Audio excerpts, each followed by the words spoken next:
வணக்கம் நேயர்களே! மற்றும் ஒரு திருக்குறள் சொற்பொழிவிலே உங்களை எல்லாம் சந்திப்பதிலே பெரும் மகிழ்ச்சி அடைகிறேன். நாம 155 குறள் வரைக்கும் பார்த்திருக்கோம். பொறையுடைமைங்கிற அதிகாரத்துல. இப்ப நாம 156வது குறள பார்க்க இருக்கிறோம். 156வது குறள் என்னவென்றால், ஒறுத்தார்க்கு ஒரு நாள் இன்பம்.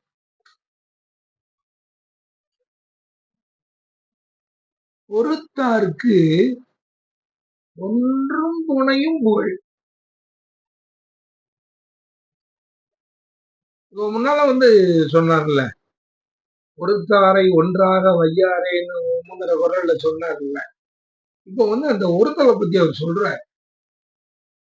அது என்னன்னா, ஒருத்தாருக்கு ஒரு நாள் இன்பம். நாம இன்னைக்கு அவனை பீச்சிட்டேன்ல, அவனை அந்த மாதிரிலாம் ஒண்ணு செய்தான், அடி வெளுத்து வாங்கிட்டேன் அப்படின்னு சொல்லி சிலர் அப்படி நெஞ்ச நிமித்தி பேசுவாங்க. அவன் என்ன நம்மள அவ்வளவு தூரத்துக்கு செய்தான், என்ன ஒரு பப்ளிக்கா நம்மள திட்டிவிட்டான். 4 பேர் மத்தியில கேட்கக்கூடாத கேள்விய அவனை பொறுத்தவரை இல்லை. அவன் சாதாரணமா தான் அவன் சொல்லியிருப்பான். இவனுக்கு அதுல ஒரு பெரிய ஆங்காரம். சும்மா அதாவது நம்ம நம்மளுடைய ஈகோ அப்படிங்கிறத நீங்க பாத்தீங்கன்னா, இந்த ஈகோ செய்யக்கூடிய திருவிளையாடல்கள் நம்ம மனிதர்களிடத்துல ரொம்ப ரொம்ப எதுக்குத்தான் இந்த ஈகோ எப்படி எந்த இடங்கள் எல்லாம் விளையாடுமோ தெரியவே தெரியாது. எதுக்குத்தான் ஈகோ அப்படிங்கிறது இல்லாம கணவன் மனைவி, மனைவி மக்கள், தந்தை மகன், இப்படி நீங்க பாத்தீங்கன்னா இந்த ஈகோ தலைவிரிச்சு ஆடுதுங்க. இன்னைக்கு உலகத்துல இந்த ஈகோ தான் தலைவிரிச்சு ஆடு. அதனால உடனே அடிக்கிறது. அப்படி சொன்னா அதால சாப்பிட்டேன். நம்ம இந்த பையங்களு, இந்த சின்ன பிள்ளைகள் தாய் அந்த கோபத்துல அடிச்சு விடுறாங்க. கூட்டு அடி வெளுத்து வாங்கிடுறது. வாங்கிட்டு அதுக்கப்புறம் ஐயோ இப்படி அடிச்சுட்டேனே அப்படின்னு சொன்னா, சிலர் அப்படி நினைப்பாங்க, சிலர் அதை நினைக்கவே மாட்டாங்க. குட்டி சருகாணி பையனுக்கு சில தாய்மாரும் கூட சொல்லுவாங்க, நீங்க நல்லா அவனை தீர்த்தீங்க அப்படின்னு சொல்லி. நீங்க பாத்தீங்கன்னா இந்த ஈகோ சம்பந்தப்பட்ட இந்த விஷயங்களை கணக்கில் அடங்காத உதாரணங்கள். எங்க திரும்பினும் ஈகோடா, எங்க திரும்பினாலும் ஈகோதான். ஈகோ இருக்கிறதுனாலதான் ஒருத்தாருக்கு ஒரு நாள் இன்பம். உடனே அத சாட்டிஸ்ஃபைட் ஆகி அதுல சந்தோஷம் அடைந்து நாம அவனை சரியா வாங்கிட்டோம். சிலரை சிலர் அடிச்சு துன்புறுத்துறத பார்த்தா பண்ணிடுறாங்க சார். எவ்வளவு பண்ணிடுறாங்க. ஆனா அவங்களுக்கு அது மிகப்பெரிய இன்பமா இருக்கு. ஒருத்தாருக்கு ஒரு நாள். அதனாலதான் அவர் திருவள்ளுவர் சொல்றாரு, ஒருத்தாருக்கு ஒன்றும் துணையும் புகழ். ஒன்றும் துணையும் புகழ். காலத்துக்கு அவங்க இதை பொறுத்து விட்டவங்க புகழ். காந்தியாருக்கு உள்ள புகழ் வேற யாருக்கு இருக்கு? அன்னைக்கு அந்த கோட்சேங்கிறவங்க அவரை இந்த நாட்டுல உள்ள இந்த மத இதுகளை வச்சு விதை போட்டாங்களே, அந்த கூட்டத்தை சேர்ந்த ஒருத்தன் அந்த கோட்ஸே வந்து காந்தியார சுட்டுக் கொல்றான். ஆனா காந்தியார் வந்து அவர் வந்து ஹே ராம் அவனை வந்து ஒண்ணும் செய்யாதீங்க. அப்படித்தானே அவர் வந்து அஹ், பக்கத்துல உள்ளவங்க எல்லாம் அவனை பிடிச்சு எதுவும் அடிக்க போகும்போது அதை அடிச்சு கொல்லுங்கடா அப்படின்னு அவரு சொன்னாரு. அவனை இல்ல. அப்ப அதே மாதிரி வந்து அஹ், தன்னுடைய பகுத்தறிவு பிரச்சாரங்கள் எல்லாம் தந்தை பெரியார் வந்து தமிழ்நாட்டை செய்துகிட்டு இருக்கும்போது அவர் மேல மலத்தை கொண்டு வீசினாங்க. அது எல்லாம் அவங்க வந்து அந்த சட்டையே பண்ணல. இன்னைக்கு யார் புகழோட இருக்கா? பெரியார் தாங்க புகழோட இருக்காரு. வேணும்னா இந்த சீமானுக்கு வந்து அது தெரியாம இருக்கலாம். என்ன கடன் எடுத்த அயோக்கியத்தனத்தை வந்து இன்னைக்கு இந்த இந்த சீமான் பண்ணிட்டு இருக்காரு. பெரியார பத்தி இவருக்கு என்னையா தெரியும்? பெரியார் யாரு? இன்னைக்கு நீங்க வந்து வந்துகிட்டு முதல்ல ஒரு ஒரு சின்ன விஷயத்த வந்து புரிஞ்சுக்கணும். பள்ளிக்கூடங்கள்லயே இன்னைக்கு வந்து அதுல வந்து அவங்க அவங்களுக்கு வந்து இந்த லெசன்ஸ் அவங்களுக்கு உள்ள சிலபஸ் அந்த இதுகள் கொடுக்கும் பொழுது வந்து என்னன்னா ஒரு பிள்ளைய வந்து இன்னொரு பிள்ளையோட கம்பேர் பண்ணாதேங்க.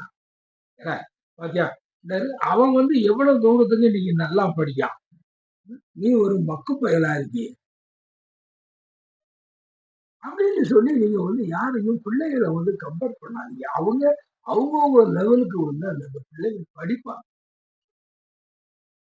அப்படின்னு தான் இன்னைக்கு வந்து அதெல்லாம் அந்த அந்த முன்னால வந்து அப்படிலாம் வந்து இல்லாம இருந்துச்சு. இப்போ அதுக்கு தகுந்த மாற்றங்கள் கொடுத்து அந்த இதுல வந்து செய்யறாங்க. இப்படி சிறு பிள்ளைகளுக்கே வந்து கம்பேரிசன்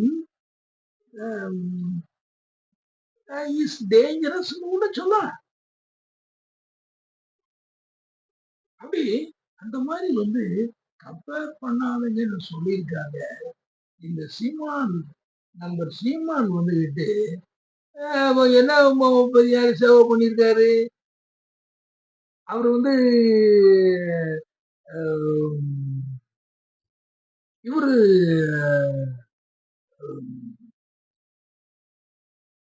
அந்த பேர் என்ன வள்ளலார் மாதிரி பெரிய சேவை பண்ணிட்டாரோ. பிறகு இன்னொரு ஒரு உதாரணத்தையும் காமிச்சாரு. வள்ளலாரை விட என்னையா சேவை பண்ணியிருக்காரு. அவரை விட வந்து இவரு என்ன பெரிய அந்த இவரு நம்ம சாமி தோப்புல உள்ளவர் அவரை விடவா அவரு பெரிய சேவை பண்ணிட்டாரு. இப்படி ஒவ்வொரு பெரியவர்களை கம்பேர் பண்றீங்களா? கொஞ்சமாவது அறிவு இருக்கா? அதெல்லாம் செய்யலாமா? ஒவ்வொருத்தரும் தனித்தனி அவங்கலாம் அவங்க தனித்தனி என்டிட்டிஸ். அவர் ஒரு பாதையை தேர்ந்தெடுத்து அவர் போறார், இவர் ஒரு பாதையை தேர்ந்தெடுத்து இவர் போறார். இதெல்லாம் நீங்க கம்பேர் பண்றீங்களா? ஏன் வந்துகிட்டு அவங்க வந்து அவங்க எல்லாம் பெரிய பெரிய ஆட்கள் எல்லாம் இருந்த காலங்கள்ல எல்லாம் எத்தனையோ பேர் போக்கிரிகள் இருந்தாங்களே, எத்தனையோ கொலகாரர்கள் இருந்தாங்களே, அவங்கள மாதிரி இவங்க இல்லையேன்னு யாராவது சொல்லுவோமா? ஒரு மனிதனுடைய வாழ்க்கையில அவன் வந்து எப்படி எப்படி இல்லாமோ திசை மாதிரி போகிறான். சிலவங்க நல்லவங்களா வராங்க. நல்லவங்களா வர்றது வந்து ஏதோ வந்துகிட்டு சான்ஸ்ல வர்றது இல்ல. அதுக்கு அவங்க எவ்வளவோ தியாகம் பண்ணி வந்து வராங்க. அவங்க அவங்க ஒரு பர்ட்டிகுலர் லைன் எடுக்காங்க. ஏன் பெரியார் ஒரு வழியை எடுக்கும்போது அண்ணா ஒரு வழியை எடுக்கலையா? இப்படிலாம் வந்து யாரையும் வந்து கம்பேர் பண்ண அவங்களுடைய சேவை என்ன? அது வந்து நாட்டுக்கு எப்படி பொருந்துச்சு? மக்கள் எப்படி அதை ஏற்றுக்கொண்டார்கள்? ஏற்றுக்கொண்டு இருக்கிறார்கள். இதைத்தானே வந்து நம்ம பார்க்கணும். இதை விட்டு போட்டுட்டு ஒரு சின்ன பிள்ளை மாதிரி சிற்பிள்ளைத்தனமானது. சமீபத்துல வந்து கவர்னர் சட்டசபையில நடந்துகிட்டத முதலமைச்சர் சிறு பிள்ளைத்தனமானதுன்னு சொன்னார்ல. அது மாதிரி சிறு பிள்ளைத்தனமான இப்படியாயா வந்து ஒரு கம்பேர் பண்ணுவாங்க நீங்க. இதையெல்லாம் வந்து இந்த தவறுகளை வந்து நீங்க வந்து இப்படி செய்து ஒரு கம்பேரிசன் பண்றீங்களே, அதைத்தான் வந்துகிட்டு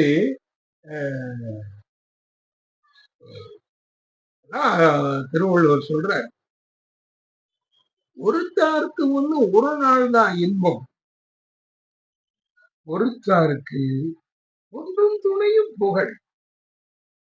ஏன் வந்து பொறுத்தாருக்கு வந்து அந்த பொன்றும் துணையும் புகழ்னா, அவங்க வந்து அதை பொறுத்து அத வந்து சாந்தமா இருக்கு. அது சாந்த சொருவிகள் எவ்வளவு. அதனால தானே இன்னைக்கு வந்துகிட்டு மகாத்மா காந்தி வந்து நம்ம கொண்டாடுறோம். மகாத்மா காந்திக்கும் நமக்குமே வந்து கொள்கையில வேறுபாடு இருக்கலாம். அது வேற. அவர் கொள்கையில ஸ்ட்ராங்கா இருந்தாரு. நாம நம்ம கொள்கையில ஸ்ட்ராங்கா. அதுக்காக வந்துகிட்டு அதை நம்ம கிரிட்டிசைஸ் பண்ணணும்னா பண்ணலாம். அதுக்காக ஒருத்தரை வந்துகிட்டு அவர் என்ன மகாத்மா காந்தி வந்து இங்க மரமேலை அடிகளுக்கு ஈக்குவல் ஆவாரா? அதான் நான் வந்துகிட்டு அங்க இந்த மகாராஷ்டிரத்துல ஒரு ஒரு பெரிய ஒரு இருந்தாரு. அதோட சாய்பாபா இப்படி இவங்களுக்கு ஈக்குவல் ஆவாரா? அவங்கள மாதிரி இவரு செய்தாரா? இவங்கள மாதிரி அவரு செய்தாரா? ஒவ்வொருவரும் செய்ததுனால, ஒவ்வொருவரும் செய்த நன்மைகள்னாலதான் இந்த உலகமே ஆக்கப்பட்டிருக்கு. யாரோ செய்த கெடுதியினால இந்த உலகம் வந்து ஆக்கப்படல.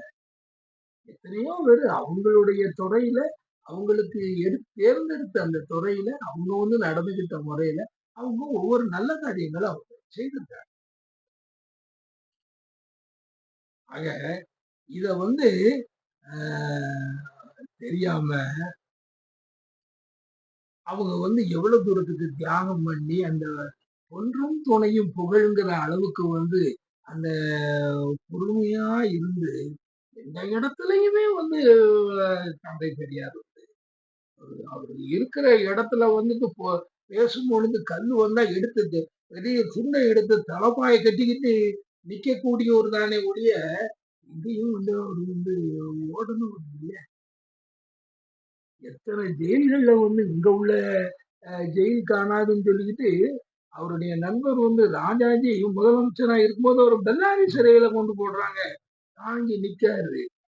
அவருக்கு ஒரு பெரிய வயிற்று பிரச்சனையே உருவாகுது. அவங்க ரெண்டுதாங்க மாறாங்க. அவங்க எல்லாமே பொறுத்துக்கிட்டாங்க. அந்த பெரியார நான் புதுசாவும் வந்துகிட்டு இந்த நாம் தமிழர் இயக்கம்னு நீ போட்டிருக்க. யாரு நாம் தமிழர்? இதான் நாம் எல்லாம் தமிழர் அப்படிங்கிறதுக்கு இதுவா அடையாளம்? இப்படி இந்த மாதிரி போட்டுக்கிட்டு இதனால வந்து யாருக்கு வந்து புகழ் கெடுது அப்படின்னா உங்களுக்கு. இன்னைக்கு வந்து உங்களுக்கு நீங்க ஒரு பரபரப்பு பேச்சாளர், அவர் வந்து திடுக்கு திடுக்கு என்று கருத்துக்களை அள்ளி வீசுவார் அப்படிங்கிற மாதிரிலாம் உங்களுக்கு வந்து இன்னைக்கு பேர் இருக்கும். நீங்க வந்தீங்கன்னா உற்சாகமான கைத்தட்டல் இருக்கும், கொஞ்ச நாளைக்கு இருக்கும். இந்த உற்சாக பேச்சுக்களை எல்லாம் வந்து மக்கள் என்றுமே ரசிக்க மாட்டாங்க. இந்த உற்சாக பானம் குடிக்கிற மாதிரிதான் இது. குடிச்சிட்டு அப்படி பேசுற மாதிரிதான் உள்ளதுதான் நிலம். மற்றபடி ஒன்னும் அதுல வந்து கொஞ்ச நாள்ல வந்து இந்த சமுதாயமே இன்னைக்கு பாருங்க, இன்னும் அந்த ஆள் பேசினாரு அப்படின்னு சொல்லிட்டு இன்னொரு கட்சியில இருந்துகிட்டு இந்த பிஜேபி கட்சியில இருந்து ஒரு பொம்பளையாள் வந்து அது வந்து எங்களுக்கு எங்கள் கருத்து, நாங்கள் அவருடைய கருத்தோடு உடன்படுகிறோம், பெரியாரை அழிப்பதுதான் எங்களுடைய வேலை அப்படிங்காங்க. ஒரு இன எதிரிகள்லாம் ஒன்று கூடுறான் பாரு. ஏன்னா இவருடைய யாருடைய இதை இங்க அழிச்சுட்டேனே வச்சுக்கீங்க, நஷ்டம் யாருக்கு? பெரிய அறிவு சமுதாயத்தை உருவாக்குறதுக்கு வழிபோட்டு போனவங்க அவரு. அந்த இது இருக்க போய் தான் இன்னைக்கு கொஞ்சத்துக்கு கொஞ்சமாவது எல்லா மாநிலங்களோட தமிழ்நாட்டு நல்லா இருந்துகிட்டு இருக்கு. இப்படிலாம் சேர்ந்துக்கிட்டு உங்க கூட உடனே ஆள் சேர்ந்துக்கிட்டு, ஆ ரைட் சீமான், வாழ்க சீமான் அப்படின்னு சொல்லிட்டு ஒரு பொம்பளையாள் இன்னைக்கு சொல்லிக்கிட்டு இருக்கு. உங்களை அப்படி கைலாக கொடுக்காங்க. Very good. அப்படி உங்களுக்கு பேக்கிங் ஆன் யுவர் பேக் தட்டி கொடுக்காங்க. Very good. இந்த மாதிரி ஆள் யாரு இருக்கா? நீதான் ஒரு சரியான ஆளு. ஆனா இந்த மக்கள் மத்தியில இந்த ஒரு முதல்ல நீ காமிச்ச தோற்றம் என்ன? இன்னைக்கு நீ கடைசியில அங்க போய் இங்க போய் நீ செய்துகிட்ட பல தவறுகள்னால, உன்னுடைய பொலிட்டிக்கல் மிஸ்டேக்ஸ்னால கடைசியில உனக்கு எதையுமே செய்ய முடியாம போன உடனே இன்னைக்கு இவரை பார்த்து அடிச்சாதான் இவங்க நமக்கு ஏதாவது கொஞ்சம் கிடைக்கும் அப்படிங்கிற மாதிரி இன்னைக்கு பெரியார கை வைக்கணும்ட்டு வாரீங்க. இதெல்லாம் முதல்ல அது நடக்குதான் நடக்கலையாங்கிறது வேற. அவர் இந்த நாட்டுல அவரை மறைக்க முடியாது. திருவள்ளுவரை எப்படி மறைக்க முடியவில்லை, அதே போல் தந்தை பெரியாரையும் மறைக்க முடியாது. அத அப்படி அந்த இதெல்லாம் இருக்கிறத இவங்கெல்லாம் தெரிஞ்சுக்கணும். சரி நண்பர்களே, நாம திருக்குறள்ல தான் நாம பேசணும். இன்னும் அதுல இருந்து நாம விலகல. ஆனா அந்த சொல்லக்கூடிய அந்த ஒரு பொருள் அடக்கத்துக்கு தக்காப்புல பொறுமை, அந்த பொறுமையினால என்ன விளையுது, அதை செய்தவர்கள் யார்? பொறுமைன்னு சொல்லி வெறுமையா பேசுறதை விட அதுக்கு உதாரணங்கள் காமிக்கணும்ல. எவ்வளவு உதாரணங்கள் இருக்கு. பொறுமை இல்லாததுக்கெல்லாம் எவ்வளவு உதாரணம். அதனால்தான் அதுகளை காமிக்க வேண்டுமாகத்தான் இந்த இதுகளை எல்லாம் உங்ககிட்ட சொல்றேன். சரி நண்பர்களே, நாம மீண்டும் அடுத்த குறளை நாம பார்ப்போம். அதுவரை உங்கள் விடைபெற்றுக் கொள்கிறேன். நன்றி, வணக்கம்.